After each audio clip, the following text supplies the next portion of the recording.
നിലമ്പൂരിന്റെ പാട്ടുത്സവത്തിന് കൊടിയേറാൻ പോകുകയാണ്. എന്തൊക്കെയാണ് ഇപ്പാണ് പാട്ടുത്സവത്തിന് വേണ്ടി പ്രതീക്ഷിക്കുന്നത്? ഏതൊക്കെ പരിപാടികൾ വരുമെന്നാണ് പ്രതീക്ഷിക്കുന്നത്? കഴിഞ്ഞ വർഷത്തെ മാതിരി തന്നെ എല്ലാ പരിപാടിയും വരട്ടെ. ഗാനമേള, കെസ്, പിന്നെ ഫിഷിന്റെ ഒരു ഇതുണ്ട് കഴിഞ്ഞ പ്രാവശ്യം.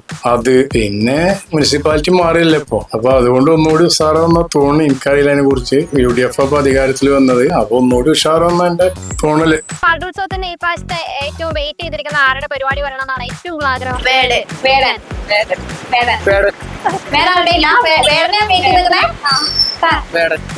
ഇപ്പൊ വേടന്റെ പരിപാടി വന്ന അടിപൊളിയാണെന്ന് വിചാരിക്കുന്നത്. ഈ വെച്ച് അതുപോലൊക്കെ വന്ന സെറ്റ് എല്ലാ കൊല്ലത്തെ പോലെയും ഈ കൊല്ലവും അടിപൊളിയാക്കും.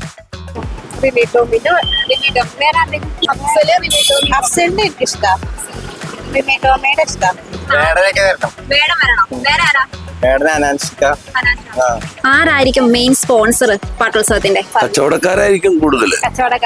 നിലമ്പൂരിലെ വ്യാപാരികളാണ് അതിന്റെ എന്താ പറയാ, കാർണിവല് ഇങ്ങൊക്കെ പിന്നെ ടാക്സിക്കാരൊക്കെയാണ് ചെയ്യാറ്. മഹാറാണി വലിയ വലിയ കച്ചവടക്കാരാവും. മഹാറാണിയും ചെയ്യാറുണ്ട്. പിന്നെ അതുപോലെ വേറെ രണ്ട് മൂന്ന് നല്ല വ്യക്തികളൊക്കെ ചെയ്യാറുണ്ട്. ഷോയില് വരാനിപ്പോ യുവത്വങ്ങൾ ആഗ്രഹിക്കുന്ന വേടന്, ഹനാൻഷ പാട്ട് എന്തായാലും ഇപ്പൊ ഇലക്ഷൻ റിസൾട്ട് വരി അടിച്ചു പൊളിക്കും. അതൊരു സംശയവും വേണ്ട. വേട വരണം, പക്ഷെ കഴിഞ്ഞ കൊല്ലം വേട വരുന്നു പറഞ്ഞിട്ട് വേട വന്നിട്ടില്ല.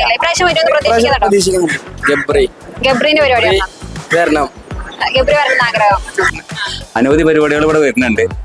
ഇപ്പൊ ഏതൊക്കെ പരിപാടികൾ വന്നുകൊണ്ടിരിക്കുന്ന അറിയില്ല. പരിപാടികൾ ഗംഭീരമാവും. കാർണിവൽ നടത്തുന്ന മാതിരി മഞ്ചേരിയും കോഴിക്കോട് കാർണിവൽ നടത്തുന്ന മാതിരി പാട്ടൊക്കെ അങ്ങോട്ട് പോയി. അതെന്തോ പാട്ടായിട്ട് അതൊരു ബന്ധമില്ലല്ലോ. പാട്ടിനോട് ബന്ധപ്പെടണമെങ്കിൽ പാട്ട് അമ്പലത്തിൽ ഇട്ടാകണം. ഈ ബാക്കിയുള്ള പരിപാടികളെല്ലാം അത് കാർണിവലാണ്. പാട്ടായിട്ട് അതിൽ പെടില്ല. അത് പെരിന്തൽമണ്ണ, മഞ്ചേരി, കോഴിക്കോടൊക്കെ കാർണിവൽ നടക്കണില്ലേ, അതിൽ പെടുന്നുള്ളൂ. ഒരു കാലത്ത് ചങ്ങമ്പുഴ രമണൻ എന്ന സിനിമ, അതും അതിന്റെ നാടകാവിഷ്കരണം. ഞാൻ ഇപ്പോൾ മഹാറാണിയിൽ അത് പറഞ്ഞ് വന്ന് ഇറങ്ങിയുള്ളൂ. അതിനുശേഷമാണ് ഇപ്പോൾ ഇവരെ കാണുന്നത്. അപ്പോൾ ആ സിനിമ ചങ്ങമ്പുഴ രമണന്റെ നാടകാവിഷ്കരണം ഞങ്ങൾ ചെയ്യുന്നുണ്ട്. അതിന് ഒരു അവസരം ചോദിച്ചാൽ ഇപ്പോൾ വന്നതാണ് അവിടെ. അപ്പോൾ അത് നടത്താൻ എനിക്ക് ആഗ്രഹമുണ്ട്. പിന്നെ ഒപ്പം നമ്മുടെ പിന്നെ സെലിബ്രേഷൻ പങ്കെടുക്കാൻ ആഗ്രഹം വെച്ചാൽ എന്നെ സംബന്ധിച്ച് ഏറ്റവും വലിയ ആഗ്രഹം നടക്കാത്ത ആഗ്രഹമാണ്.